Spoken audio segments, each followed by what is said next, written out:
Hello everyone and welcome to the Vortex, where lies and falsehoods are trapped and exposed. I'm Michael Voris. As we advance into Holy Week, beginning with Palm Sunday, it's worth noting that all over the United States and many other parts of the world, the sacrifice of the Mass, which brings an official end to Lent, the Mass of the Lord's Supper, the Last Supper, Holy Thursday, will be marred by abuse in thousands and thousands of parishes. Why?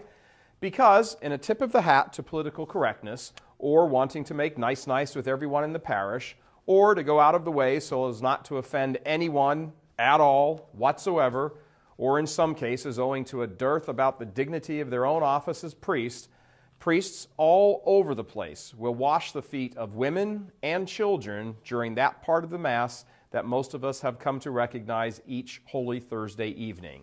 The Church is absolutely clear, it is unequivocal, clear about this. If the washing takes place, and it's not mandatory, it's optional. If it is chosen, then only men are to have their feet washed, and it may only be done by a priest or bishop, not even a deacon. Additionally, it is only feet that are to be washed, not hands.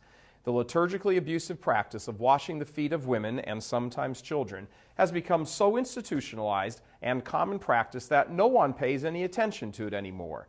Nevertheless, it remains a very grave abuse. Now, no doubt, some will cry about this being mean to women, and just another example of the grumpy old celibate men in Rome who secretly hate women and think of them as second-class citizens. And amid all that clamor, the entire point, the real point, will be missed. The washing of the feet is directly linked to the male-only priesthood. While many of the laity have no idea about this link, many of the modernists do. In fact, the reason they like to distort this part of the Holy Thursday liturgy is to push the cause for women priests. The Mass on Holy Thursday is about the institution of the priesthood, and the washing of the feet, in Latin it's called the mandatum, is intrinsically linked to the priesthood. In the Old Testament, those who get their feet washed are those who come from heaven, specifically the angel that comes to visit Abraham and the angel that visits Lot. In the New Testament, our blessed Lord gets his feet washed as evidence that he comes from heaven. We'd like to share a short section from this publication that's most helpful for you. We'll read it and then tell you how to find it. Quote, "Meanwhile, in the Old Testament, those who were ordained as priests were ritually washed.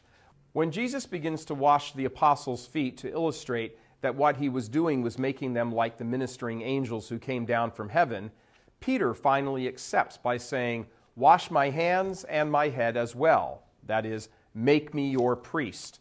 Christ replies that the washing of feet is sufficient. He also says that the apostles should do this unto one another.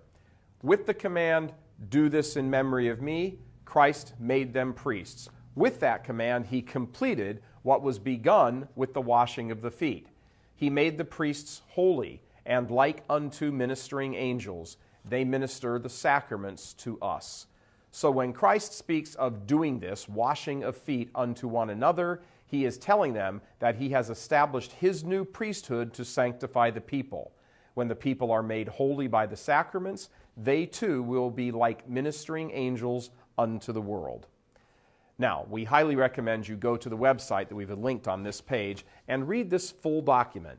It does cost a couple of dollars. You can download a PDF of it for like $2 or $3, but it's extremely well put together and very helpful. It's many pages long. It goes through the whole history of this, papal documents, conference documents. It's a very, very good thing, and it's called Stop Mandatum Abuse. Again, just look for the link on this page.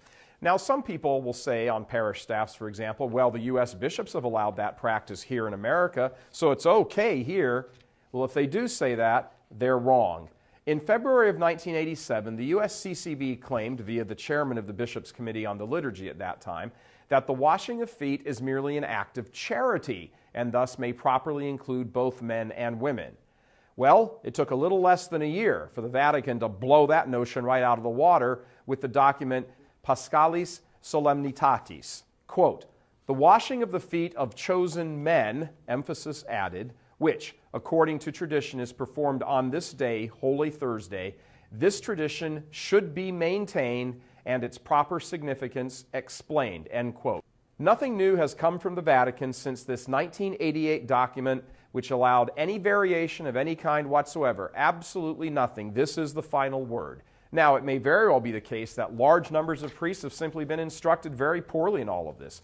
After all, it would be a little naive to think that it was only the Catholic laity that got poorly catechized during the crazy days of the past 40 or 50 years. Many seminaries also did an extremely poor job of transmitting the faith to their priests in training. Whatever the case may be, here is the simple takeaway. The washing of the feet is intimately linked to the priesthood because it was performed by our blessed Lord on those he was about to make priests at the Eucharist.